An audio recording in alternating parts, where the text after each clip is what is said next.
podcast. I sometimes say broadcast, podcast. I'm Sam Anderson. Welcome Carlos Benjamin, our special guest today, as well as Adam Smith, as always. Welcome to Drink Up. And for those of you that decide to join us this Saturday morning, even better. I hope you join us in the chat. Adam and Cress will be monitoring that. Maybe Cress, you can actually stream the questions actually on the screen so we can see them. But before we get going, I just wanted to call out our advertisers, our supporters. Always, Adam, thanks for supporting the podcast with Alias Advising Of from course. Adam Smith. And then calling out, always call out my partner, Alicia Vargo from Bev Assets. Thanks for supporting us with Bev Assets. You can find Bev Assets and Alias Advising on LinkedIn and the World Wide Web and YouTube and Facebook and everywhere in between. You can find us. But I always, every week, and I know Jay, if you're ever going to show up to actually see all the great advertising we do for you, but I actually have to call out our friends at Freebird. I'm almost done with my case, Jay, so probably need to send some reinforcements here. But Freebird with Jay Williams. I don't know, Carlos, if you ever see Jay Williams out on LinkedIn. He's alive and well, and he's a well-known entity. And always appreciate the water on Saturday mornings. So thank you, Jay. With that, welcome, Carlos. Thank you so much, Sam. Thank you very much. Yeah. Thank you for coming and joining us. We got a chance to chat for about 20 or 30 minutes this morning before we're going live, and would love to just have you introduce yourself to the our audience and tell them a little bit about who you are and what it is you do and why the heck you would ever come on Drink Up podcast. Absolutely. So my name is Carlos Benjamin. I'm the founder and CEO of High Profile Lifestyle, which is also known as HPL. And we are a multifaceted talent staffing and event management agency. And what we do is offer a wide array of professional and brand development services across talent management, event staffing, and then we also specialize in logistical services for clients that need to move things across the country, or they have these unique needs about to make sure that they are prepared for the upcoming projects and having all the things in place for smooth execution. With my company, we really thrive on freelancers because this makes up our talent base, and these are individuals who really thrive on public engagement, giving their all and just showing up authentically. These are also some very heavy problem solvers. So it's like inviting a bunch of problem solvers to your campaigns to help you figure out things that you may not have even noticed or things that you missed.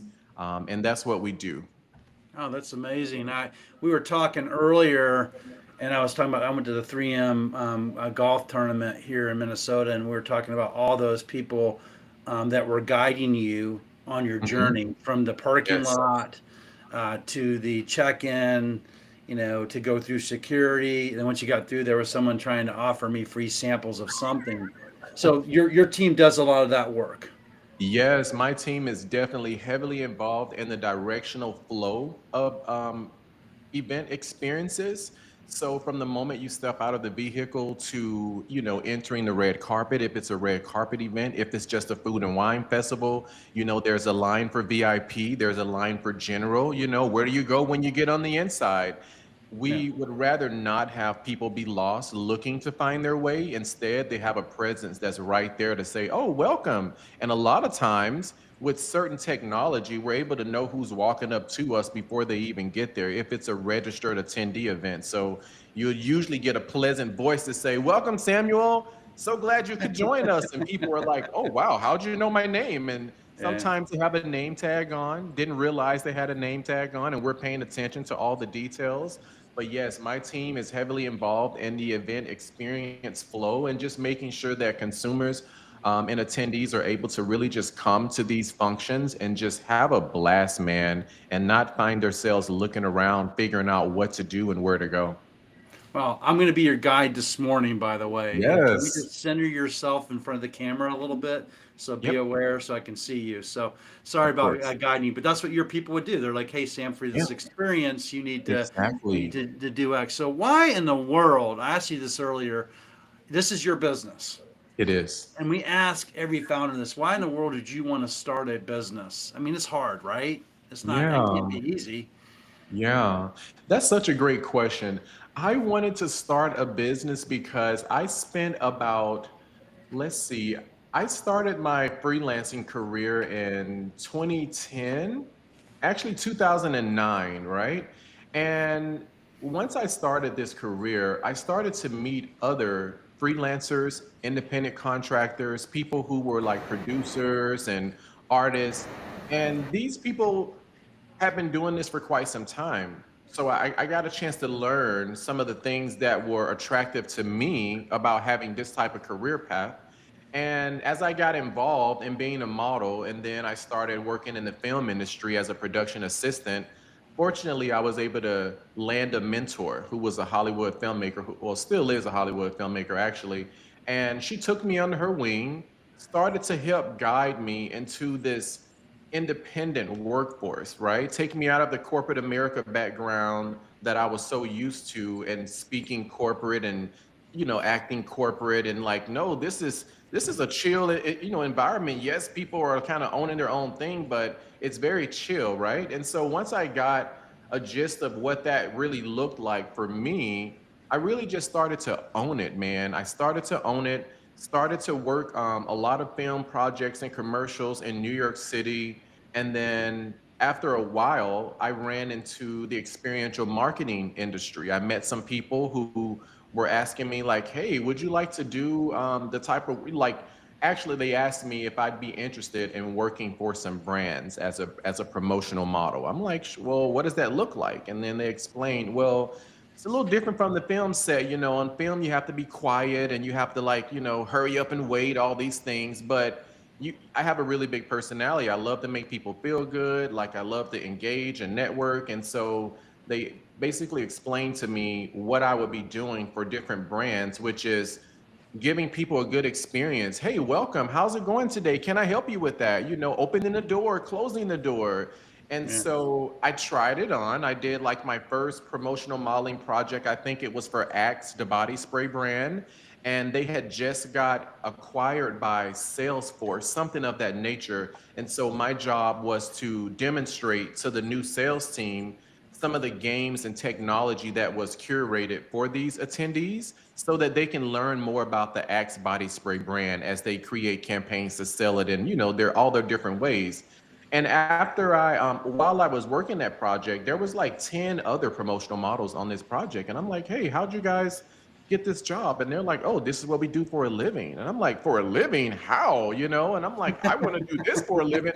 I'm giving out gift cards, welcoming people, like, offering them food and drinks. It was so fun, right? And so after doing that, I went on to do a few more projects.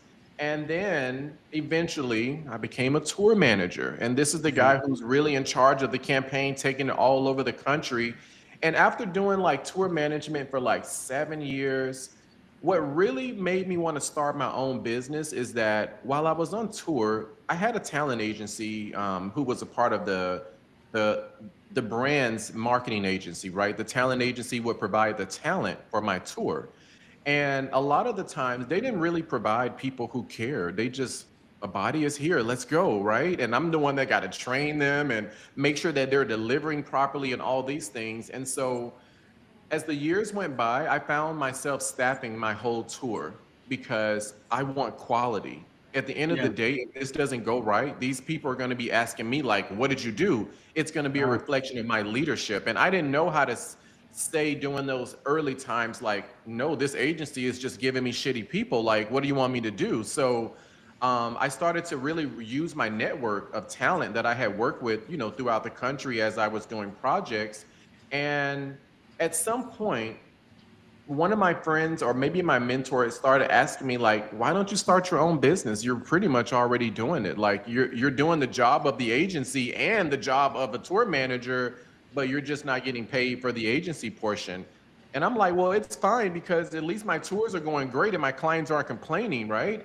And so as I took that in and I started to really get clear about some of the pain points between like people in the field and the expectations of clients, I really just took it on myself to establish my own company because I had gotten confidence from my friends that, like, you're already doing it, man. You might as well just get paid for it, is what they told me. So I created, the vision for my company, the mission, the core values, and then I pretty much launched my agency.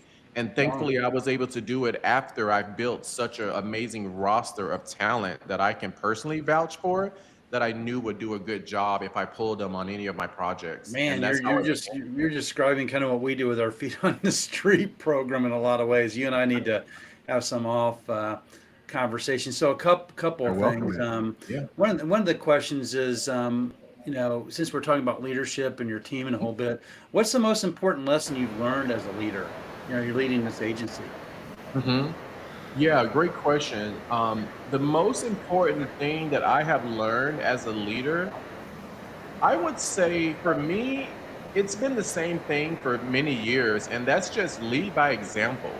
Like, what made people really love me that has worked under my leadership throughout all the years is that I was never that leader that's just like, oh, you do this, you do that, I'm always like, hey guys, welcome. Let me show you what I want you to do today. And then I would get out there and show them because sometimes I would be dealing with talent who was much older than me, and they've been doing this much longer than me. And so these people would have, thoughts in their head like, who's this young guy going to tell me what to do, right? Instead of telling them, let me show you.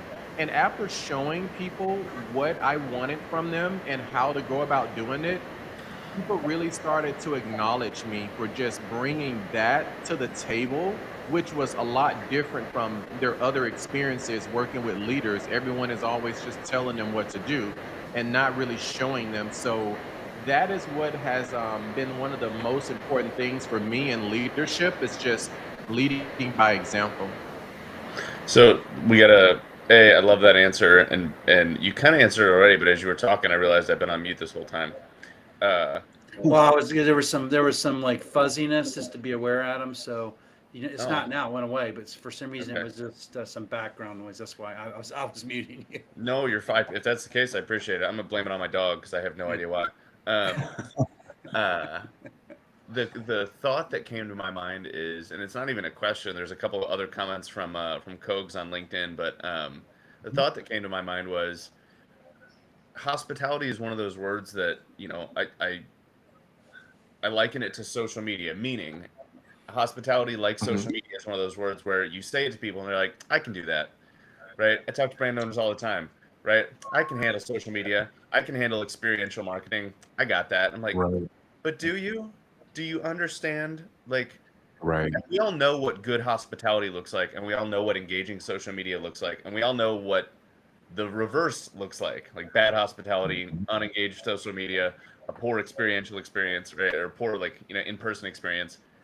And yet still we talk to so many brand owners, and Sam knows this firsthand, who are like, I can figure it out. But can you? Mhm. Right? Like, Right. do you want Yeah. to take the time to? Because it's not going to be a short process, right? Right. Um, so, and I know I'm preaching to the choir there. So to get to Cogs' comments, two things. The first one's quick. He said, what city are you based in? I believe that's New York from your LinkedIn profile, right? Yes. Based out Okay. of New York City. Perfect. So based out of New York, and then the other question was, he said, there's a huge need for event activation marketing. Carlos, have you worked on sports events, major and/or collegiate/minor league? I assume the answer is yes, but I would love to know if you've got a good story or two from those days. Absolutely, I do. So I have worked in sports. I've actually I've been flown to Saudi Arabia Holy to shit. support Aramco. Through my clients, I work with quite a few agencies. Production agencies are usually our number one client, and they usually have access to many other brands and stuff that they're doing initiatives for.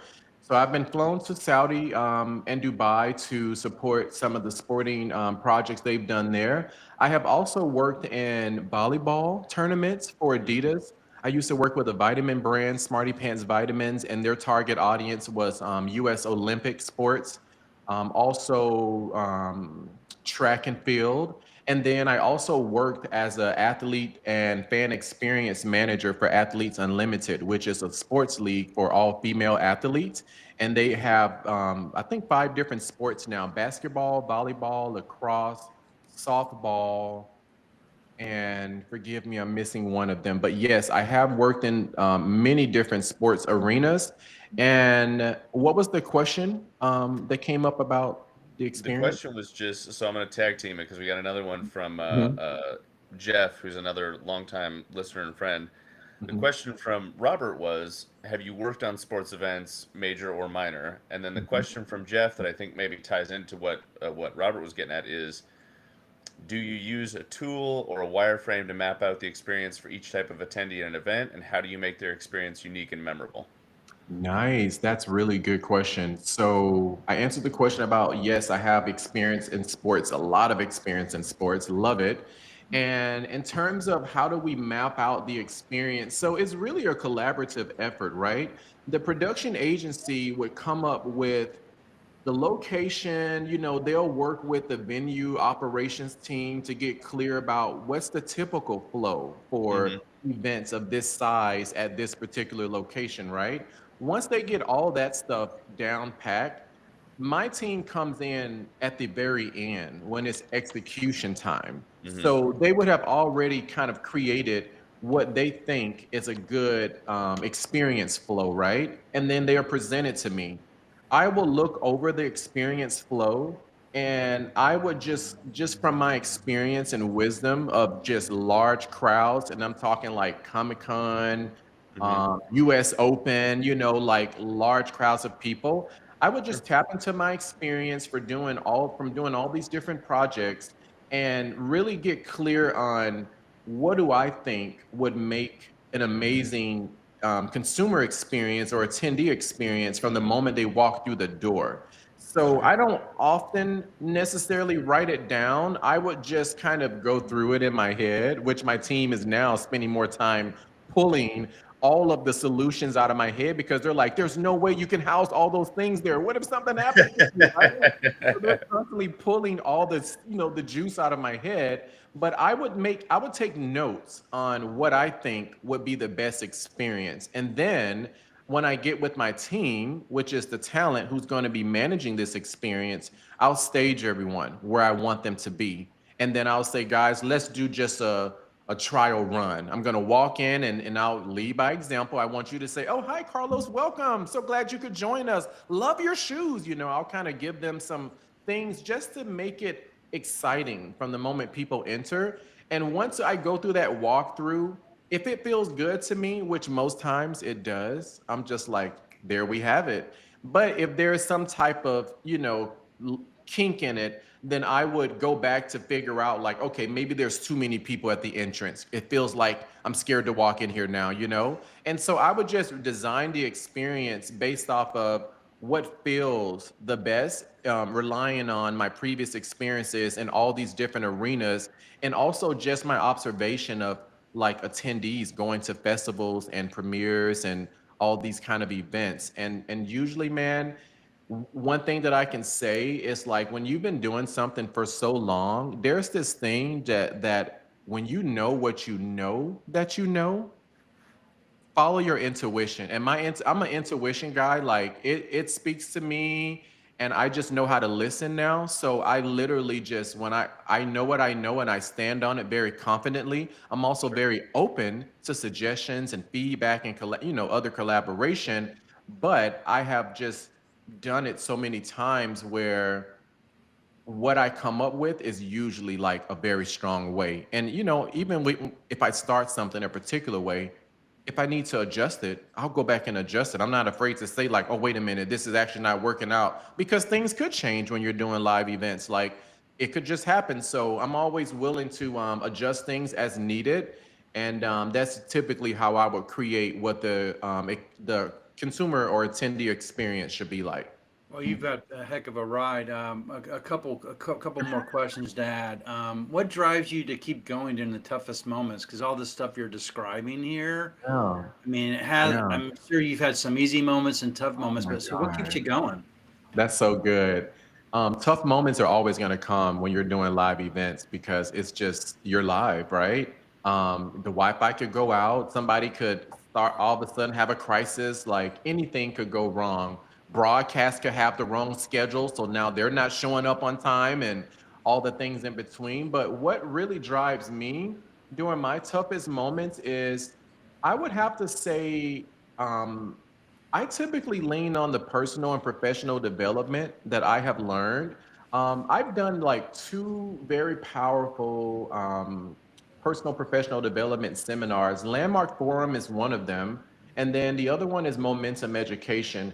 What those seminars, placed in me in like a 3-day period has just been like um, just forever lasting. So, and I love the fact that, just professional development alone is designed to help you think beyond your normal capabilities, right? So anytime I have challenging moments, like these programs have taught me how to produce a breakthrough in the midst of a breakdown. So anytime I'm having a breakdown, I'm always able to tap into the methodology that taught me how to produce a breakthrough. And instead of just giving up, I tap into like, okay, what are some familiar actions that I could take, in the midst of this moment? I get clear about what I would normally do. I would scream, I would cry, I would call for help, panic, whatever those things are, right? And then I start to think, Describing me yesterday. right, okay. And then I started to think, what are some unfamiliar actions that I can take in this situation? And that really requires for me to look a little bit deeper, right? To see like, what are some unfamiliar actions? Like I know what I would normally do, but and sometimes I have to work with one of my colleagues, like, hey, this is a complex one. I'm trying to get clear about what are some unfamiliar things that I, would do, that I could do to kind of, turn this around. And once I get clear about what are those unfamiliar things, those are usually always the things that I do that really keeps me going and turns the situation around. So what was a breakdown has now become a breakthrough. And so just tapping into that. That's really interesting to me. You're resilient, which I appreciate you sharing Yeah. that. And I'm assuming you're, with the teams that you have. I mean, you'd mentioned earlier before we started to go live that many of your team players have been with you for a long time. Mm-hmm. So they're high performing teams. How do you keep them like engaged and keep them going and involved in your business? Yeah, that's so Adam, you good. can take the next one, by the way. Yeah. So what I would normally do for my teams is I really invest in our people, because I think about my position when I was just, coming up in the industry as a promotional model, a brand ambassador, a MC, product specialist, like production assistant. Doing all those roles gave me access to all the different people who were in the leadership positions. And just from learning from what those people's experiences were, how they handled things, I took that stuff all in.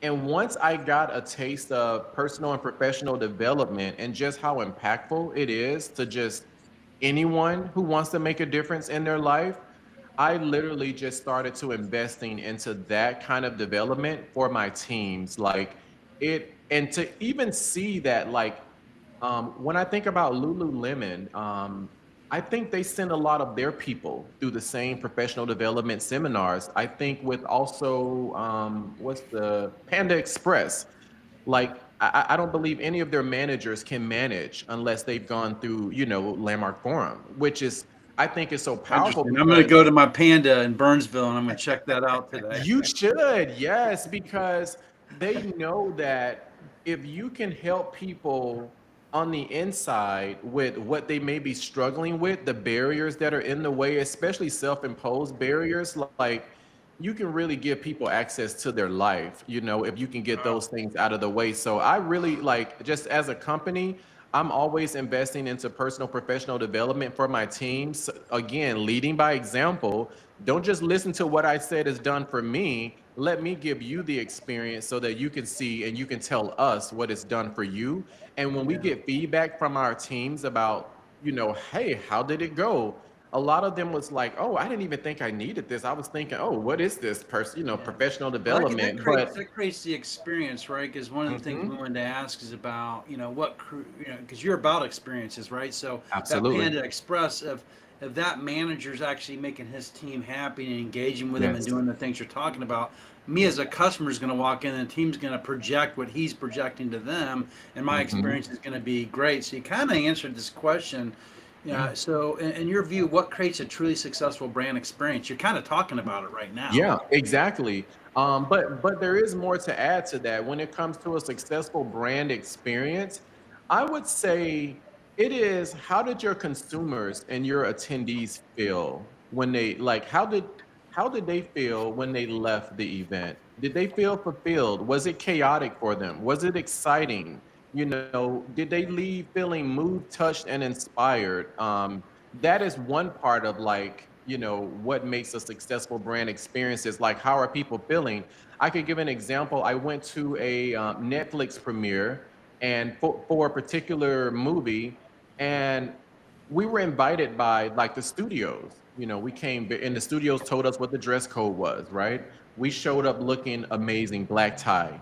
And there were some people who just, they obviously didn't get any kind of dress code because they just showed up how they showed up. And so I was a little bit shocked, like, oh, wow, I thought this was like exclusive, you know, and the dress code was this, but okay, I see that it wasn't. So cool. We're just going to, you know, represent as we always do. And then as we checked in, we saw the big step and repeat, and I'm asking the people, like, oh, can we take a picture there? And the check-in people were like, oh, I don't know. And they started looking around like, oh yeah, sure, it should be okay. And then when I walked over there, I saw the photographer. I was like, oh, hey, can we step in and take a picture? And he's like, yeah, sure. And so we started to walk around. Somebody came and said, oh no, go the other way. And then I'm like, okay, sure. And then I'm like, is there somewhere to sit my jacket? You know, the welcome packet you gave me, we had to sit it on the floor. Oh, I was like, oh, this is supposed to be like premium. So, you know, I go into experiences already like being a little critical, like, oh, so you're aware of the little things around you. always, Those little things can add always. up to big things if you don't, cover it. I want to take a little pause here because Adam's monitoring LinkedIn and we Yeah. have a lot of activity going in. Okay, sure, That's sure. cool, Carlos. Yep. So maybe Adam, you can take some of the questions and comments because my phone's not keeping up. No Yeah, worries. you're good. I got you. I got you. So, yeah, that was Cogs. We got that one. So, I'm going to apologize in advance for a guy named Adam Smith. Every now and again, a name catches me off guard. So I'm going to say Ayo. Amara, and I'm shortening it. But thank you for the comment. Said, good morning, Samuel, Carlos, and Adam. I'm Claire, so she goes by Claire, an administrative assistant, and I'm excited to be here to learn from you all. So thank you for joining us. Yes, thank you. Thank you for having us. I think the question for me, and it's Sam knows this, but I've been writing a lot of operational SOPs lately, right? And you know the things that come up with people who maybe aren't, and I'm not saying I'm not at all saying I'm the best SOP writer in the world, but I am neurotic and paranoid, so it helps. For people who don't do that or think like that, I think about it a lot in terms of the event marketing perspective of, you know, you said setting stuff on the floor, right?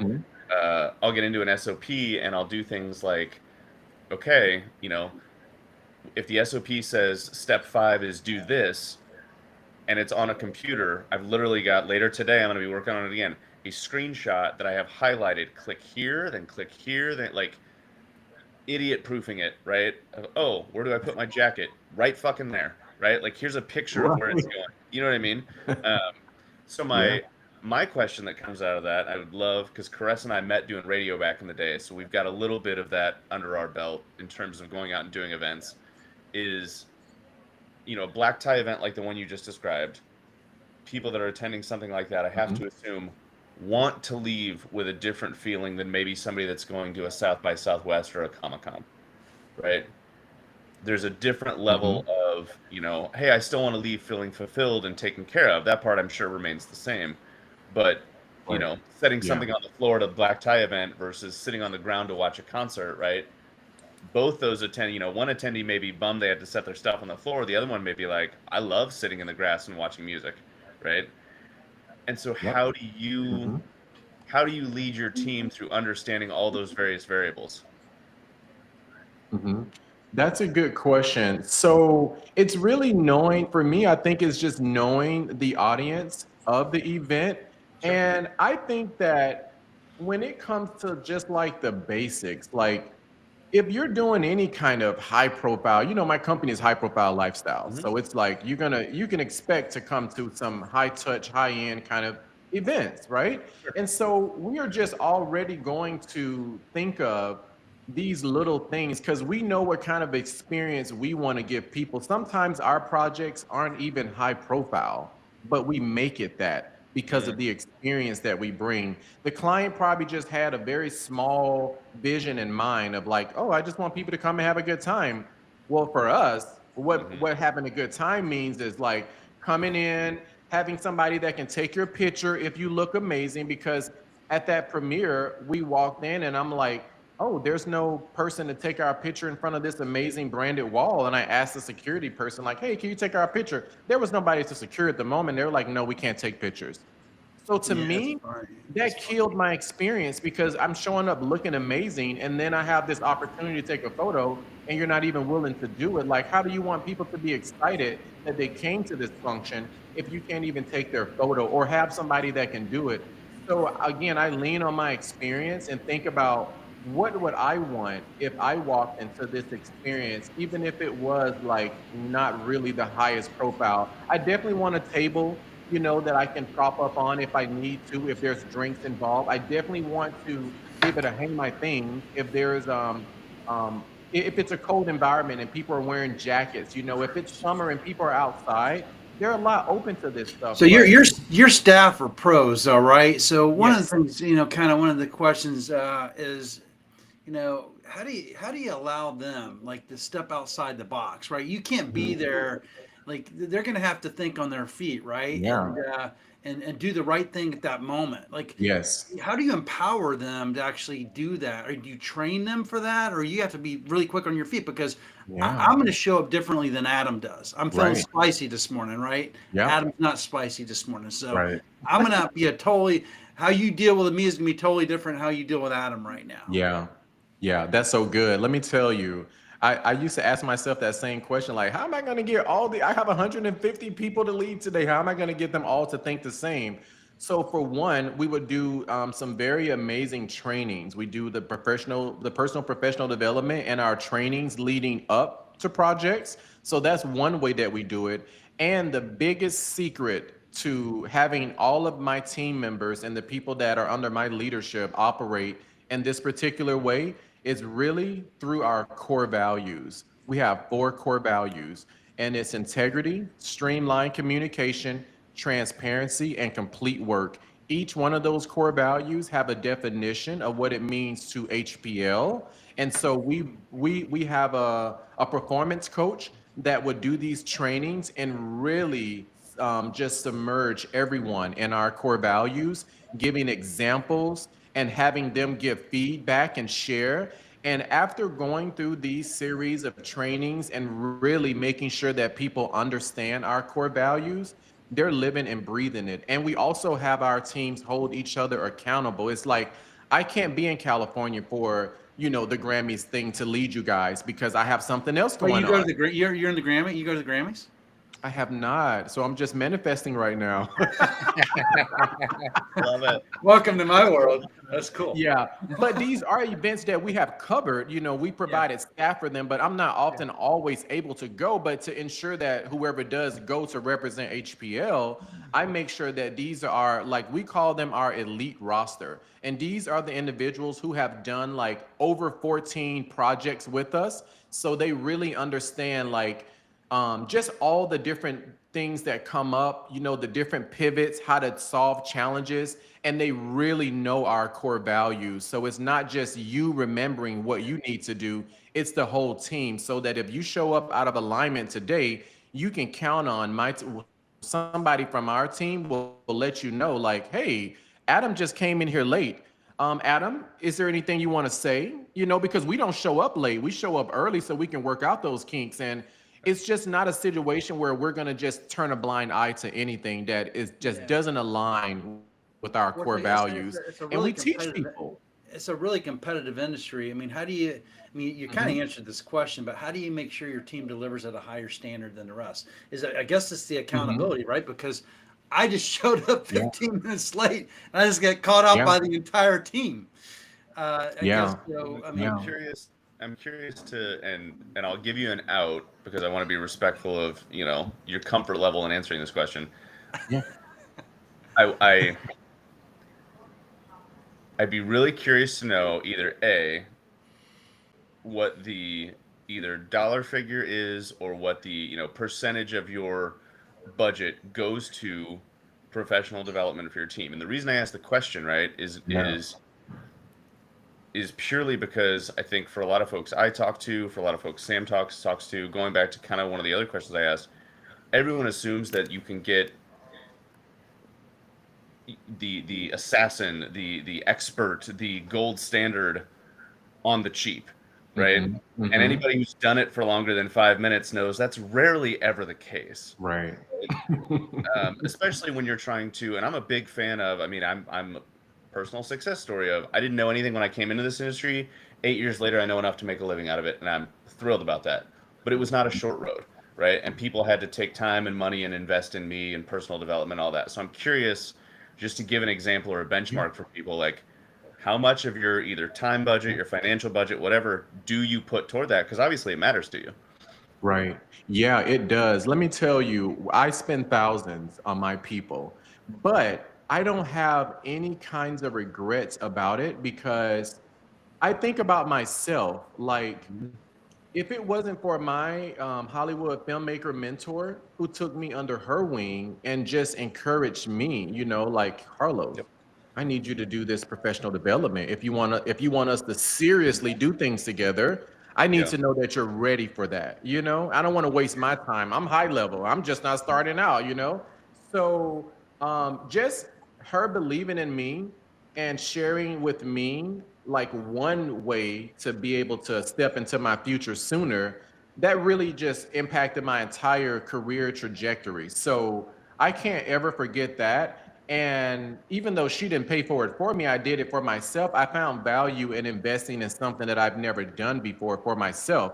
And when I did these experiences and I saw that companies were paying for their employees to go, I was just inspired. Like, man, I hope one day I have a company where I can pay for my people to go, even my whole family, right? Uh-huh.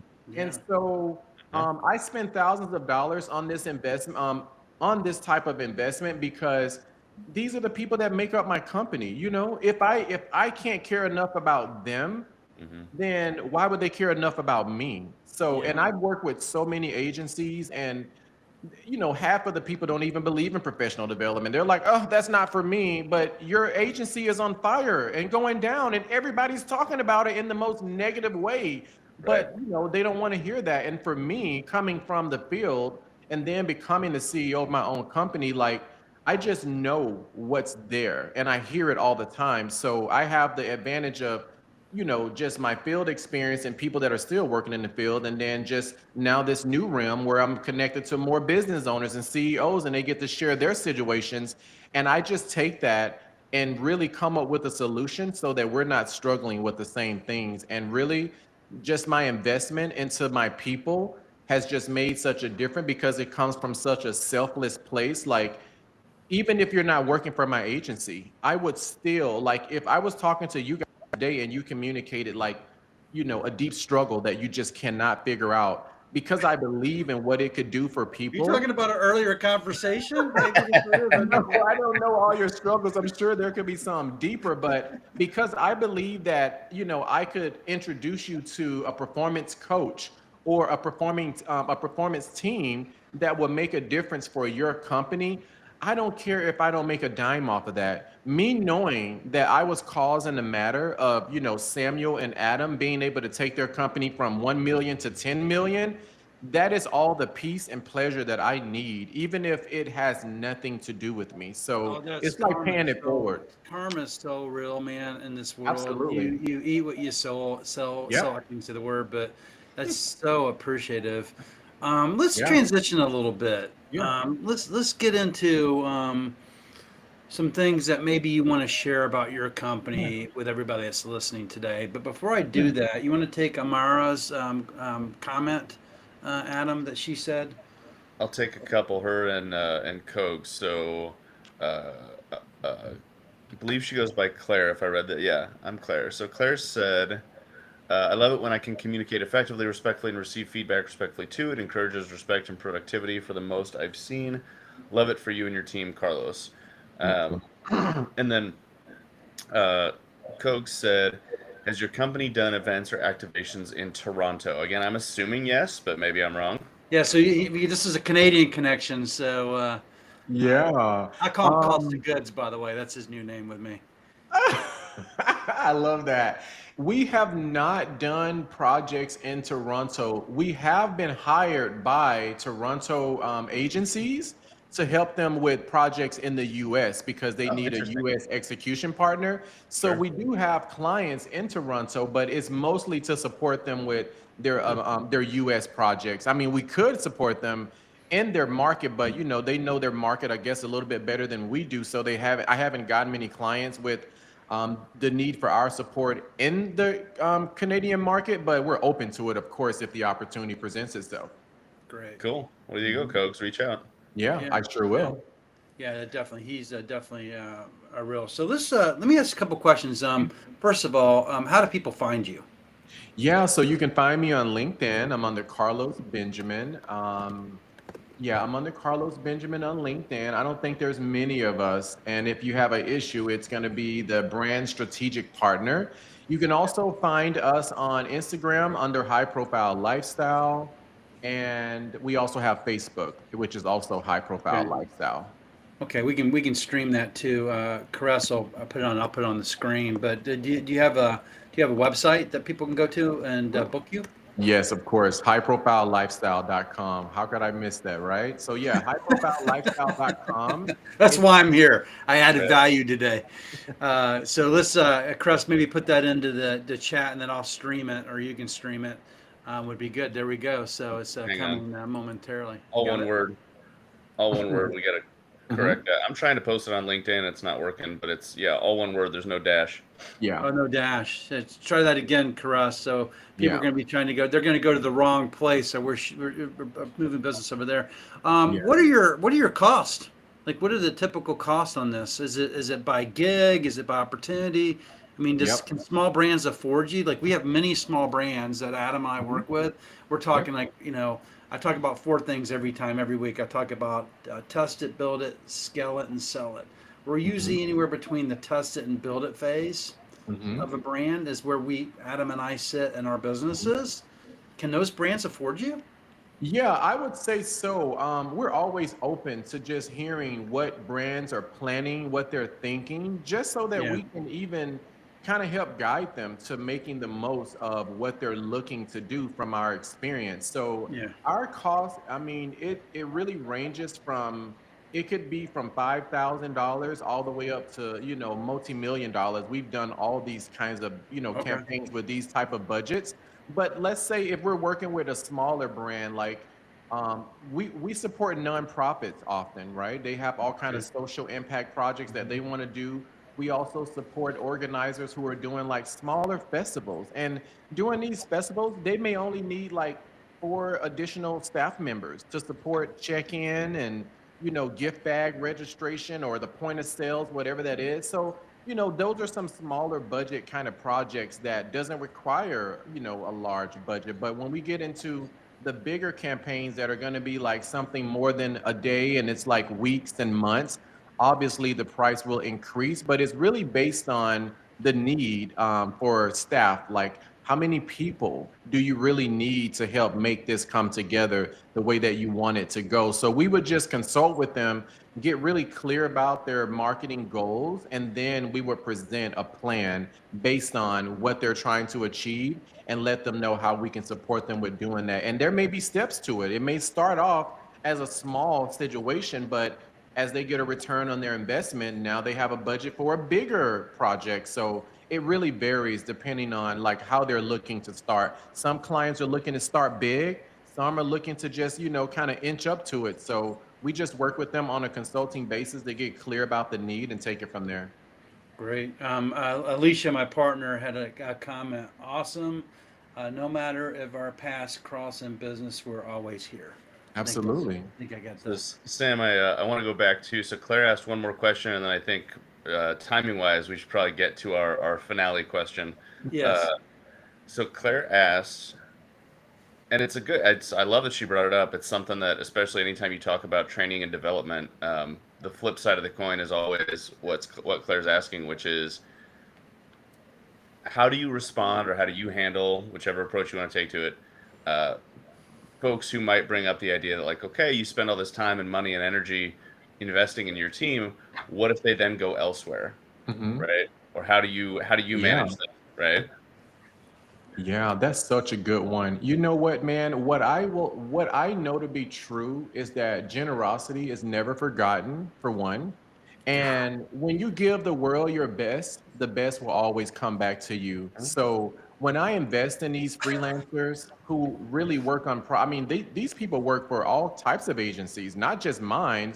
But if I can be causing the matter of them getting access to power, working under my leadership, and then they get to take that in other places, this same person or these same group of people may become, next year's brand managers and event producers. And you know who they're going to call to support Mhm. them with their clients when they really want to have a sharp shooter that can get it done the right way the first time? They're going to call us. And even if they don't, I'm still okay with that. So I have peace of mind knowing that I can just be causing a matter of people again just doing better in life and just figuring out their way, whatever that looks like. So I just consider it as like a good deed, just planting seeds. I don't look at it as if like, oh, what if they run away? Like, I don't care if they run away. If you run away, then obviously something isn't right. But people Mhm. usually run to us and want to Mhm. stick with us just because they're getting an experience that they just can't find elsewhere with the level of care from the CEO that is just sometimes unusual. So yeah. I the the names in this story will remain nameless for posterity reasons, but I had a boss through the BevSource days. Wasn't Janet. Janet, if you're listening, I love you dearly, and I hope Florida's treating you well. I was going to ask, is it Janet? It wasn't Janet. No, I love Janet to the moon and back. It was a different boss during the BevSource days who there was a particular thing that I argued we needed to train another employee on, and this boss said, "Well, no, because then what if they leave?" And I was like, "If that's your concern, they They're should going just to leave." leave. They've already left. Right? Right. Okay. That says more about you than it does about them or anything else, and it I don't want to frustrates. spend the money on my talent to take care of them. Yeah, they're just talent. Actually, someone told me this the other day, and Laura, I actually very appreciate what she said to me because she works the market for us. She's one of our partners in Chicago, and she said most suppliers treat us like trash, and I'm like, Mm. man, because and Mm-hmm. what she does is very specialized. She goes into places and she goes to bars and she sits on bar stools, and it's a very important skill because she's about community. And she drilled that in my head yesterday. So I very much appreciate that too, Adam. And I know, I Mm-hmm. guess I interrupted here on the flow of the conversation, No, but it's good. Oh, This is no, I good. mean, I think again, right? It's that, and you said it, Carlos, beautifully, and I'm going to butcher the paraphrasing, but the if you're spending time training and developing people and they still leave, it's in my opinion, I think you share the same one based on what you said. Then your training and developing and your connection to them wasn't as deep and thorough as you thought it was, right? yeah, Yeah. And even Yeah. if it is, sometimes just an amazing opportunity comes up that people can't pass. And who are we to stand in their way and go, "Oh no, don't do that because it'll make my life harder for 3 months," yeah. right? Like, no, please Right. go do what's best for you. And to your point, they'll call.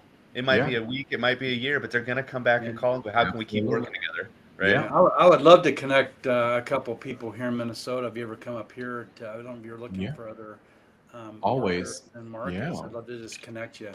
Sam, you want to There's ask our I million get dollar question? yeah, the million. Are you ready, Carlos, for the question? I'm ready, guys. We stay ready over here. Yeah, I know we seed planted it earlier just to give you. No, often we don't, Hmm. but want to ask this question. It's really important for everybody here that comes on to Drink Up, and we ask every founder this, every leader that comes on is, what's the difference between success and failure? Hmm. Hmm. Yes, so that's a good one. I love these kind of questions. For me, the difference between success and failure, I would have to say it's really how you define it, right? we have the world's view of what success and failure is, but what does that actually mean for you in your definition of success and failure? And so, what it means for me is like success, I would have to say, is really giving your all into a project, being clear about what it is, what's your responsibility, what's your role, your deliverables on a project. Um, Also getting clear about how many lives you can touch as well, like positively impact them. And if I'm able to do that on a project or just in my daily life, just going out meeting with people as I come across people, success to me is like leaving those people moved, touched, and inspired in some way. That is success for me. And then failure would be, it's really just giving up. Like, it's so easy to give up because, running a business, you can just deal with, and especially when you have a business and you have campaigns that are going on in like 15 different states, all the different time zones, you got 20 people in each market, like, or more. And it's like, it could be a bit chaotic, So I would have to get clear about what's going to be the communication protocol so that we can streamline that. Like, Hmm. when I think about success and failure, I always tap into what are my core values. Yeah. And that is like, I would have to refer back to that because that is the one thing that I can look at if something is wrong to determine where can I make this right, if in any moment I'm a little confused about like, oh, this is just horrible and like it's just not looking good and it's the end of the day, I start to think about like where is integrity missing? Where is streamlined communication missing? Where is complete work missing? Maybe we didn't do something that we thought another partner was supposed to be doing. Complete work is like communicating that. Samuel, I know you said you hired Adam to take care of the front of house, but Adam is missing in action. So I've had my team step in That's to make true. sure, so it's really like just analyzing like what is the definition of success for you. Some people just want to, feel good about what people have seen, like they don't care about the internal feedback. It's just like, oh, I can see that people see a good thing and that's it, But for me, it just goes a little deeper and it varies also. It's not just one particular thing. It varies depending on the situation, like what it is that I'm doing, who's involved. But that's really the way that I look at success and failure. It's like, did I do the best that I could do? Were my core values present, in this situation? And if I did all that I can do, then it's a success, And there'll be some situations where people just um they won't feel that it was a success for them. But do I need to be hooked by that? No. My performance coaches taught me how to be unhookable. The only time that I'm hooked by something that's being communicated to me as a problem is when there's something that's incomplete for me. So if Sam came to me to say, well, Carlos, I don't think you guys did a great job. If I'm reactive, like, what do you mean? We did all that we could do. Like, I'm a little bit hooked. But if I know that we did a great job, then I can, I can get a little bit more clear. Well, what's not good, Sam? Can you Hmm. just kind of walk me through? Because it just could be a disconnect sometimes, and sometimes people don't know how to Yeah. distinguish where are the disconnects. And when you can get clear about that, that's when you can discover that success is really all around. It's just really how you define it and how you look at it, and how are you measuring success. Wow. I love that. The hook and unhookable. What do you think, Adam? Hmm. I mean, again, to paraphrase, right? Like what I heard from Carlos was, what's the difference between success and failure? And what I heard was the level of specificity with which you measure it, right? Hmm. And I go Hmm. back to one of my favorite quotes, and a general manager I'm still close with, I had years ago at Best Buy. Um, so it was the first person to tell me this phrase, and I've repeated it for years since. Clarity is kindness, right? Yes. If you're going to talk to somebody, if you're going to ask somebody for something, if you're going to give them feedback on how well they did or didn't do, if you're not abundantly specific, why, when, how, who, all the what are we doing? That's Right? so important. Yeah. So Yeah. no, I couldn't agree more for sure. I'm going to use the hook and the unhookable because Yeah. and actually made me reflect because there's some things I do owe a few clients, and I'll get those done this weekend. If anybody's watching, they're coming. But then to go back and rather than being like up against the wall, it's like, well, where is the disconnect? And then let them talk, and then say, well, I did communicate that, and we were clear on this. Or yeah, you're right. I'll own it. We missed it. And that way it just you get in the moment. Okay, so with the last few minutes, we usually go around the table here. I'll start with Adam with any closing thoughts, and then Carlos, anything that we missed today, I want you to share with the audience, anything. Yeah. And then I'll close it down for the weekend. I'll ask the two of you to remain on the line with me because we're going somewhere in outer space with this technology and go from there. So Adam, why don't you start? Yeah, I mean, I think the takeaway for me on this is event marketing or event management and all the things that come with it are such a great analogy to a lot of things. And again, the level of care I think that you express with yourself and your team and your dedication to specificity and personal development, whether it's in event marketing or anything else, Yeah. life, Yep. Diet, exercise, Yep. seeing your family. I mean, whatever the thing is, like, if you let those principles guide you in whatever you decide to do, I'm not saying it's going to go as good as it possibly could. Maybe there's other things you need to improve, but it's not going to go poorly, right? I think that's my nutshell takeaway for today's show. Yeah. Carlos, what would you like to leave everybody with? What things do you want people to remember about you, Yeah. your company? Yeah. I would say if you, to all the people listening, if you are working with a production agency or you're a brand or like emerging brand, and you're looking for impact, you're looking for a solid team of individuals who are really experienced and have done so many projects to where they just know how to deliver streamlined communication and high impact. I would say reach out to us. Highprofilelifestyle.com is where you find us. The other thing I would say is I'm in the process of creating a flagship series of festivals. It's being called Freelancers Unplugged. And this is something that would basically help pour into the experiential marketing industry. And my goal is to really involve a lot of personal professional development into these festivals. And there are some celebration elements as well, but it really becomes like a networking event where people who are coming, which are brands, talent, from all the different industries, production, technology, beauty, fashion, these people will be able to leave better than the way that they came. And so as we are building this out and packaging this, if anyone is interested in learning more about it, keeping up with it, if there's any brands that are potentially interested in partnering or sponsoring, you can visit freelancersunplug.com to be able to leave your email so that we can keep you posted.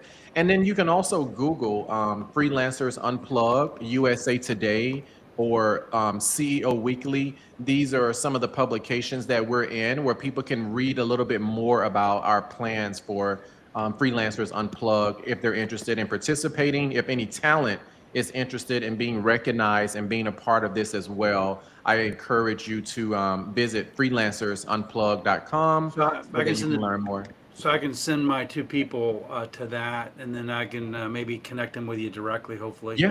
Yeah, I would say correct them to me directly at this point because we get quite a few inquiries, and I want to make sure that if there's a direct connect, that I get a chance to connect with them directly so that they don't get lost in the sauce and then discovered next week. So that would be the better way. Get lost in the sauce. Some of the stuff. So I usually go back and listen to this entire podcast. So is there anything else you wanted to convey? I interrupted you. Anything else you want to share with me? Yeah. The last thing I would just say is I'm open to helping all brands and companies really expand and elevate. Sometimes it could just be a conversation, so I would say if you're looking for a partner that is, full of integrity and really has the experience like working in the field and just actually working my way to this position, I just encourage you to reach out and let's discuss what you have on the table and see how we can collaborate and work together. If anybody wants to look good, we're good at making you look good as well. You could be new to a brand, and I've had quite a few brands where they have a revolving door, and it's like these people may need more than just the help they have internally. Like, we could also support you internally. We may have somebody from our team that can, work internally with your team to really help set your internal team up so that you could have this external support. So yeah, that's what I would say. I'm always open for conversations and collaboration. So feel free to reach out if there's anything on your mind after listening to this, and let's talk. I love that. Well, thank you so much, Carlos. Absolutely. Thank you so much, Adam. For Thank me, you guys. the biggest thing that rang true, two things. One is, just the willingness for you to help people, even though there's nothing back for you, was just so awesome. So thank you for that. So Absolutely. people know how to find Carlos. DM him on LinkedIn, reach out. I'm sure you're one of the people that will actually pick up the phone and answer. So many don't these days, but I'm sure you will, which is good. But generosity is never forgotten. Absolutely. It is the quote of the day for me. And I'm going to go back and listen to that segment, but generosity is never forgotten. I think if you give, the world will open up for you and the opportunity. So thanks for being a giver. Thanks for being here today. Thanks, everyone. Thank you. For being on Drink Up. Again, remain on the line. Everybody have a great Saturday. I don't know if we're on any weekend show or weekday shows. Cress will let us know, and we'll see y'all later. Awesome.